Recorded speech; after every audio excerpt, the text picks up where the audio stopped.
Hey, this is Tyler with TJX Survival. I got Troy from Memberlit, my military friend Matt, and we are out demoing the Rustic Bravo made by Lon Humphrey. It is a collaboration knife between Bark River and Lon Humphrey in a little forged knife. We're going to make some Paiute Dead Fall with it, so stay tuned.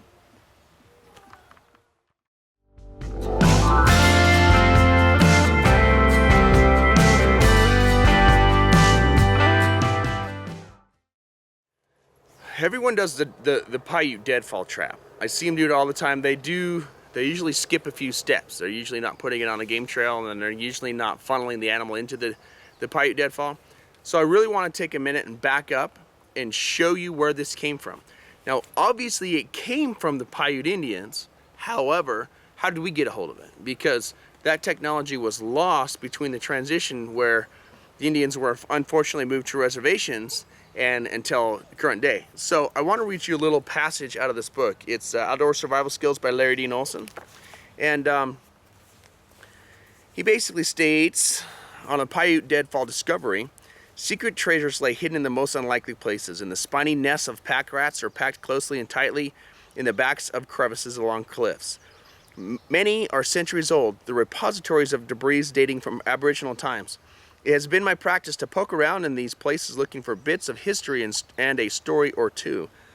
In a tiny crevasse at the back of a small cave on Salmon Falls Creek near my home, one day I plucked from a pile of sticks and cactus spines an ancient Paiute stick carefully carved with a stone knife. On one end it was tied with a piece of string made from fibers of the Dogbane plant.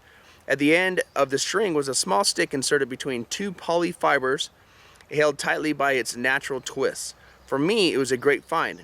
I carefully took the well-preserved object and placed it in a quart jar, where it sat on my desk for many months.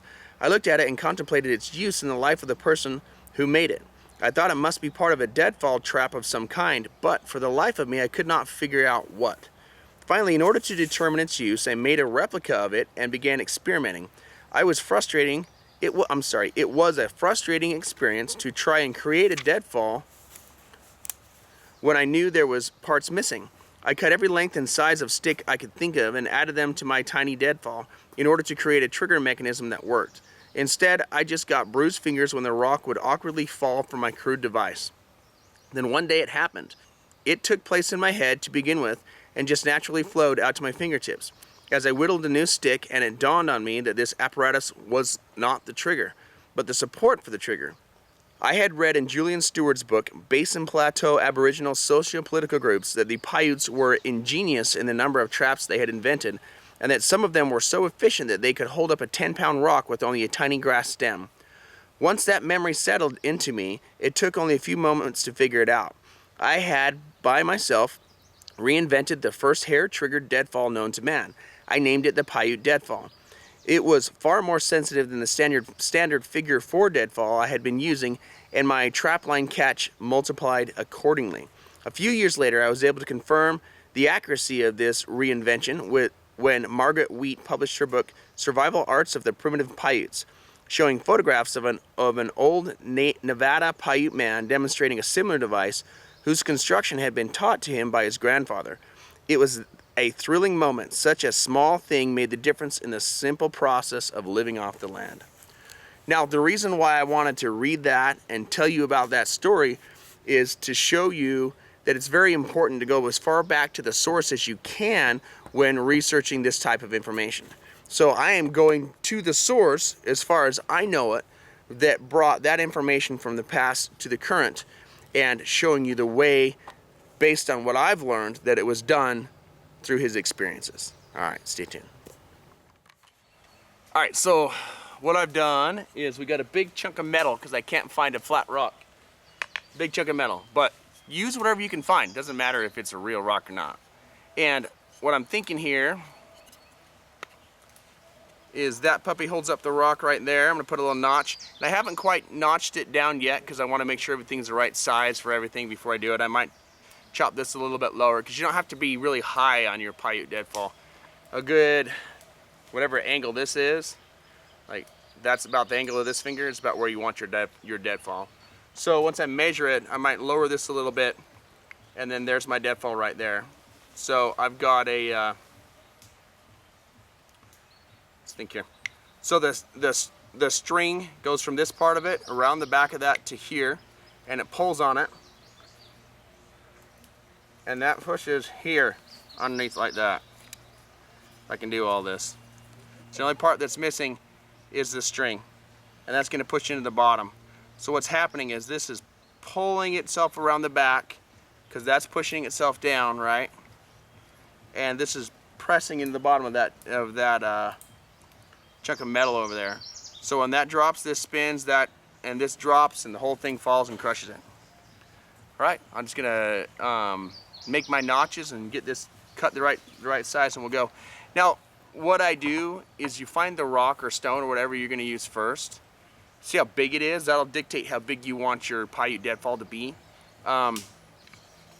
Like this is plenty good for almost all of them, but this is a little bit of a stranger looking, it's a chunk of metal, so it's a strange rock.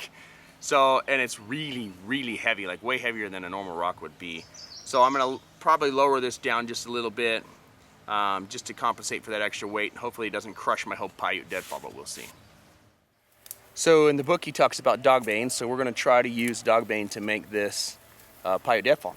Now this is Dogbane.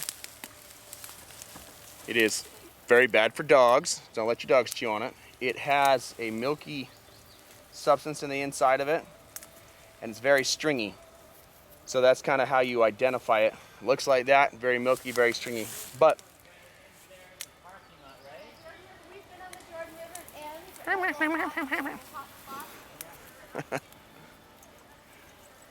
but you don't want to use the green leaves, you want to use the brown dead ones that have been dead 1 year. You start using the gray ones that have been dead for 2 years, they're not quite structurally as sound. So try it here, chewing on a dead one, and essentially what you'll do is you'll take it, you'll scratch this outer wax off of it, you'll crush it, pull it into 4 pieces, take the pith out of the inside, and you get this string. Okay? I have another video that goes into this in depth, so that's why I'm just dusting through it real quick. But with this string, you can make the rope. So what I'm gonna do right now is go down to the river, get this wet, and start making rope and show you how this is done. So I'm gonna start rolling this down my leg to tighten it all up. The tighter you get these strings, the stronger the tensile strength of your rope is going to be. So getting these strings are super incredibly important. So as I roll it up, it starts to design that rope, starts to create that rope.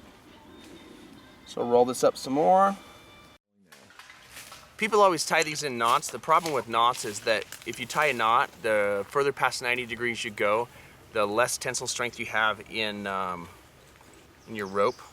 So when you start making natural rope, you're gonna have a little loop at the very tip of it, and you can always just take this loop and unweave it a little bit, like that, and then slip it over the end of your dongle here on your Paiute Deadfall. That, in my opinion, is the best way to do this, because there's no angles past 90 degrees. It's nice and strong. I didn't tie a knot, and that's how I'm going to make this guy work. Tension. Can you straighten this out? It's just really, really heavy. It's like bending the sticks. All right, this guy's rolling. This is, I'm gonna guess, a 45-pound chunk of metal, so it's way heavier than what you would normally work with. My string broke earlier, so we just redid the string, but that is how you set that puppy up. If I can film this from here. So what's gonna essentially happen is you're gonna put some bait right up there underneath, and you're gonna put a bunch of sticks along the side of it here, okay? And what that does is it makes it so the animal has to enter from this end here, and all those sticks on the side keep it from jumping sideways or going sideways out. So as soon as they start digging around in this bait right here, you got that good from an angle? Here's my broken string, sad. You ready for it? Yep. Back it up so they can see the whole thing move. There we go. So as soon as the animal gets right here and starts messing with the food, it pushes that string down and crushes it.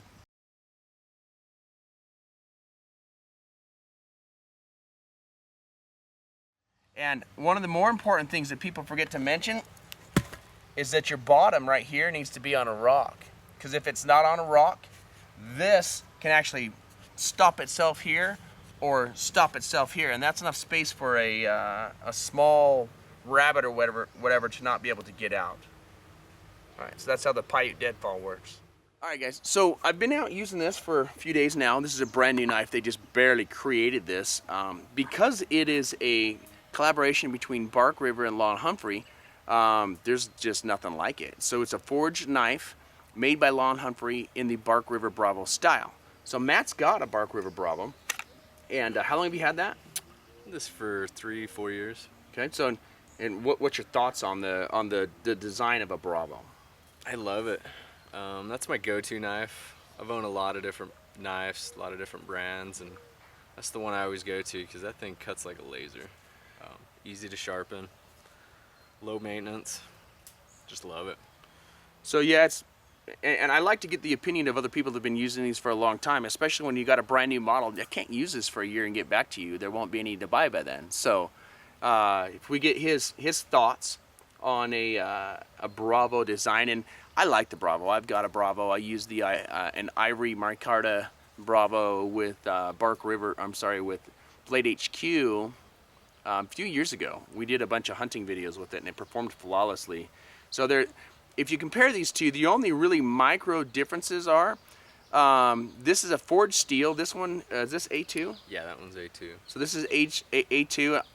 It's just positives and negatives.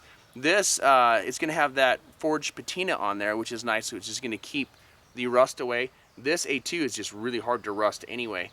And even if you do get it rusted, you can always send it in for the spot treatment and get it replaced or get it redusted up. So this guy is convex. It's convex. Give me a good shot of that. It's convex right from the top to all the way to the bottom. So it's a convex grind the full duration. This is a convex grind. It's not a flat grind, but it has a micro bevel on it. So it's going to cut. It's going to stay very, very sharp because it's convex, but it's also going to cut wood a little bit more like a chisel, I think is the way to put it. Made the Paiute Dead Fall with this thing. It performed flawlessly. Great on reverse cuts, fits my hand, rotates well, good spot for my thumb. I've got nothing but positive to say about it. It's a little bit thinner in the handle, but then again, these are all custom made. They're handmade, each and every one of them, from Lon River, I just mixed it. Lon Humphrey to Bark River. So you're always gonna get just a little bit minute differences because they're all done by hand. So, any other thoughts on it? No. He likes it. That's it. I love it. It's my go-to. I got a lot of different knives, and this one's the one I always come back to. So tell them a little bit about your sheath. I know someone's going to ask me a little bit about what you got on there. So this is an older Bravo 1. Back in the day when they first released them, they came with Kydex sheath. I threw I don't even know who makes it, fire rod. That's an Exotech rod. Yep. Yeah, got some petroleum jelly in the handle. Just a small fire kit that I keep with it. And this is a little Ranger band. All that is a chunk of tire. If you just get an old bike tire, you chop it up, and you've got these little Ranger bands, which are kind of nice. People always talk about them, but they never say what they actually are. And this is a Tech Lock. So that's a nice little setup if you want to actually make that for yourself. It's very thin Kydex. I've made some of these before, and a neck knife works really nice. He's got a little scout carry going on there, or we could rotate it, I guess. So. Yeah. All right, guys. If you enjoyed the video, if you're interested in one of these, make sure you hit the subscribe button. I'll leave links down in the discussion box if you want to go get one of these from whatever.